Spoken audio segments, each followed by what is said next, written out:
শুভ সকাল। ঘুম থেকে উঠে দেখছি এই দুজন চলে এসেছে সকাল সকাল বাগানে বীজগুলো বেছে বেছে খাচ্ছে।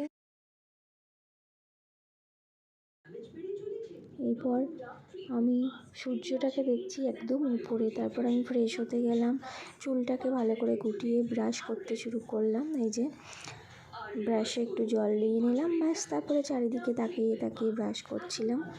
ব্রাশ করা হয়ে গিয়ে তারপরে দেখছিলাম মা আজকে ব্রেকফাস্টে বানিয়েছে চাউমিন। আমি চাউমিনটা খেয়ে টেস্ট করে দেখলাম, খুব সুন্দর হয়েছিল।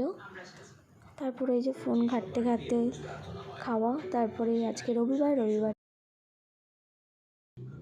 রবিবারে মা লাল শাক, চিকেন এসব বানাচ্ছিল। তা করতেই দেখছিলাম টেবিল কভার কিনতে মা চলে গেছে ডাইনিং টেবিলটার জন্য, এই কভারগুলো। তো এটা পছন্দ হয়নি ফার্স্টেরটা, তারপরে এটা পছন্দ হয়েছে, তো এটা নিয়ে নিলাম। কেমন লাগছে জানিও তোমরা।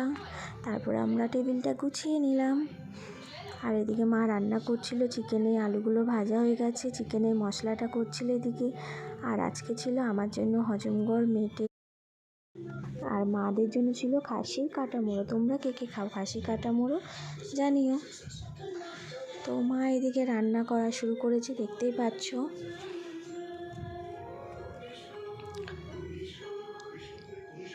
ব্যাস, মায়ের রান্না হয়ে গেল। আমিও লাল শাক, আলু সেদ্ধ আর আমার জন্য মেটে হজমগড় কলা, এটা দিয়ে আমি খাওয়া দাওয়া করলাম আজকের দিনটা। তো মা আমায় জিজ্ঞাসা করছিল কেমন হয়েছে, তো আমি সেটাই বলছিলাম, খুব সুন্দর হয়েছে রান্না।